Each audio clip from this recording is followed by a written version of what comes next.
television came around, my mom asked me and my friends, "What's up, Travis? What's up, Steve?" She asked us, do our little things, and we got on stage and acted a straight donkey. I would say something else, but we keep it PG for the camera.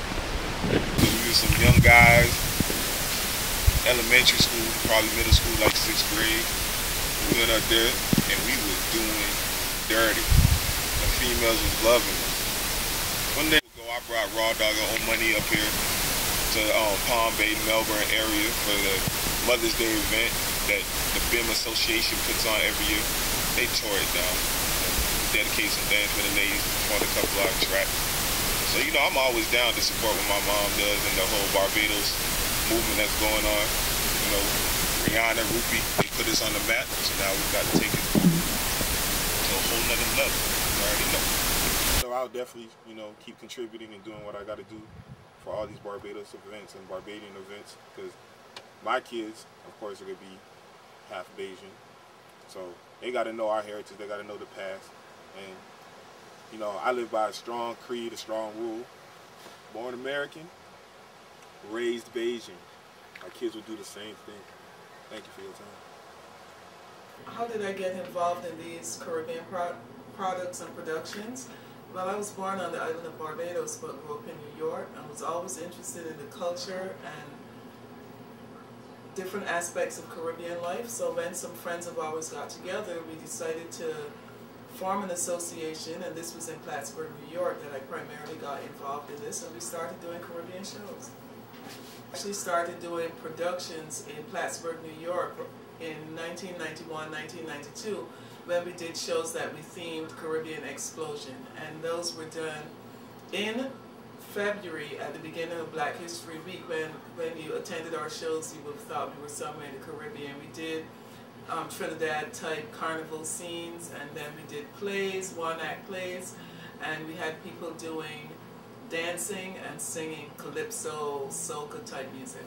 The idea for Caribbean Explosion was really not my brainchild. It was a lady from Trinidad, Pearl Brown, in Plattsburgh, New York, who first came up with that idea, but then she invited other Caribbean people that were living up in Plattsburgh at that time to come together with her and to come up with ideas for the productions. Once I moved from the Miami area and moved up to the South Central Florida area where I currently reside, I decided that I wanted to move a little bit of my Barbadianism and Caribbean flavor with me up to this area, and then we formed Bajans in Melbourne and Neighbors, which is another cultural organization whose primary focus is to bring a piece of Barbados to the Palm Bay, Melbourne, Rockledge area.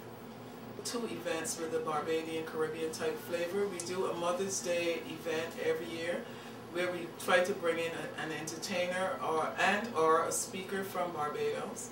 And then in November, which is the month of Barbados' independence, we do what we call a Taste of Barbados, and that's when we have different foods from Barbados, cocoa and flying fish, which is the national dish, rice and peas, baked macaroni and cheese, the drinks of Barbados, Mauby and Sorrel, rum punch, stuff like that. And people come through and they have a little of this and a little of that, but it all adds up to a plate full of a Taste of Barbados. And then of course we play the music and dance to calypso music with a little flavor of other Caribbean islands such as reggae from Jamaica.